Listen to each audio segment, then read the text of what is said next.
साथियों, आज हम आप लोगों को एक ऐसी चीज़ बताने जा रहे हैं जिसको सुनकर आप जीवन में काफ़ी प्रोग्रेस कर सकते हो।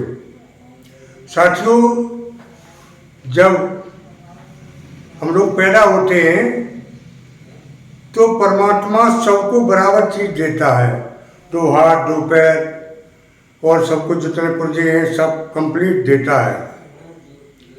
लेकिन तुमने क्या कभी सोचा कि गरीब और अमीर कैसे बन जाते हैं, फिर ऊपर नीचे कैसे हो जाता है?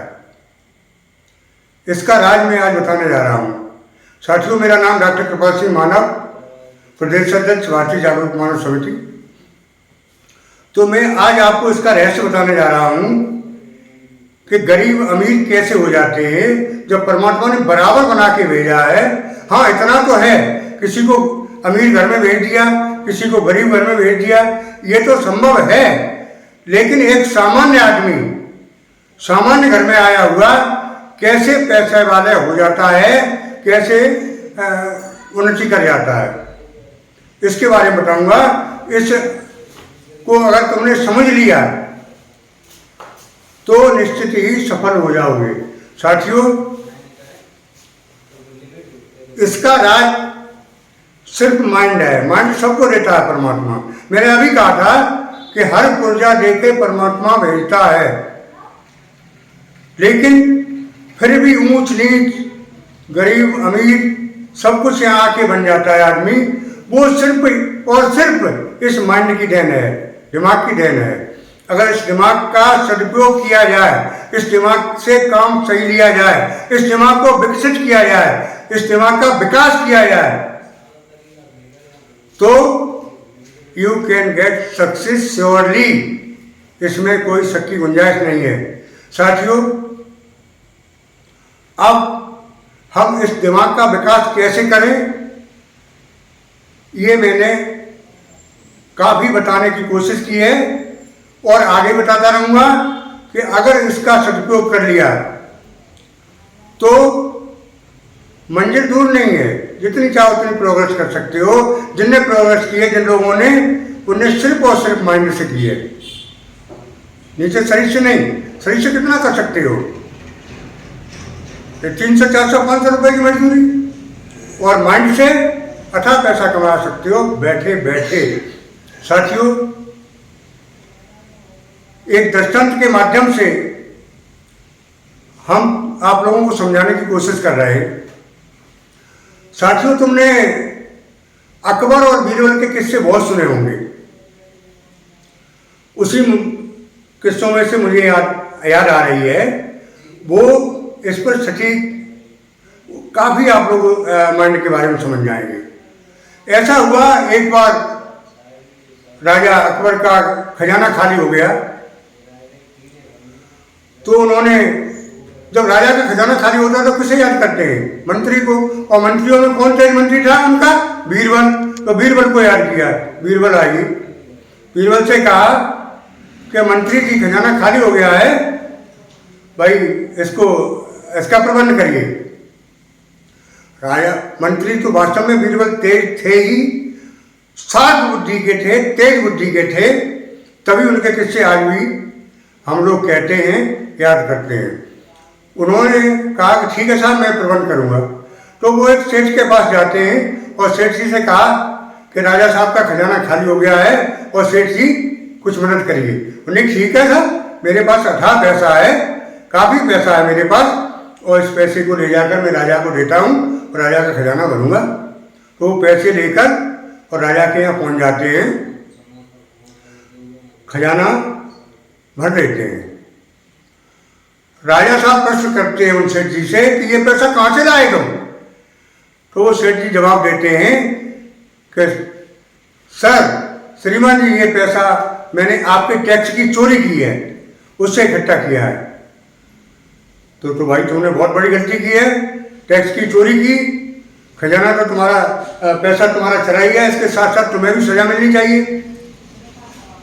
कि सरकार मंजूर है, भाई राजा की आज्ञा का कौन अवहेलना करता। तो उन्हें क्या सजा दी गई अस्तबल में जो घोड़े पड़े हुए थे उन घोड़ों की लीड बटोरने की सजा उन्हें दी गई। राजा की आज्ञा, उनकी ड्यूटी लग गई।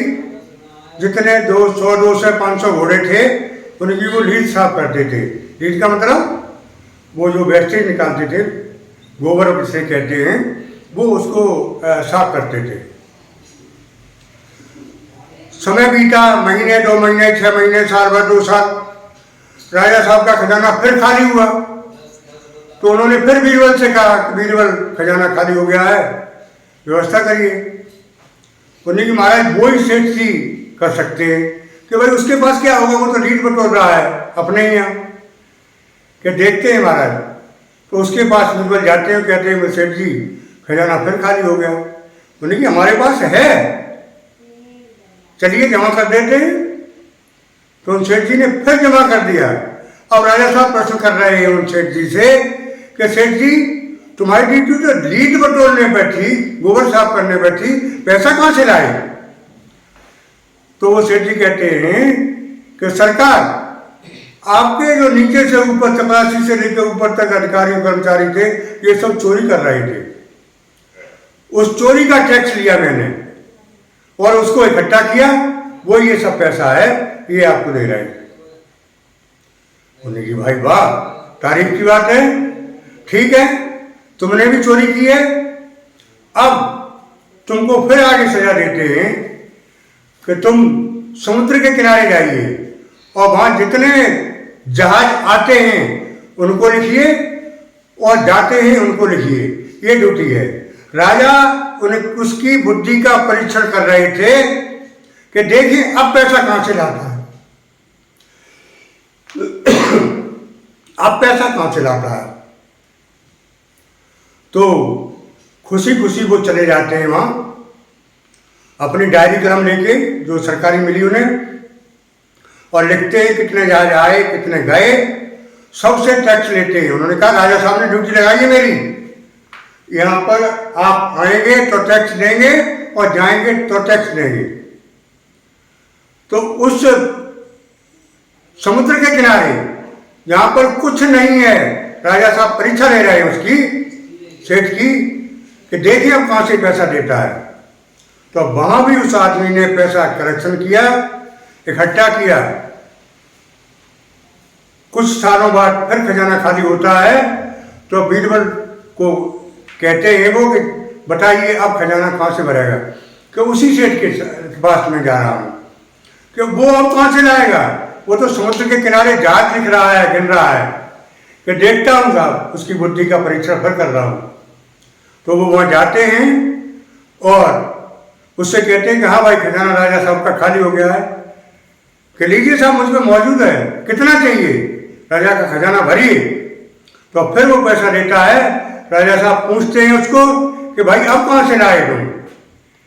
तब वो कहता है हंस के कि राजा साहब मेरी ड्यूटी आप कहीं लगा दें, चाहे वन में लगा दें, चाहे घर में लगा दें, चाहे लीड बटोरने में लगा दें, मैं अपनी बुद्धि और विवेक से पैसा पैदा करता हूं।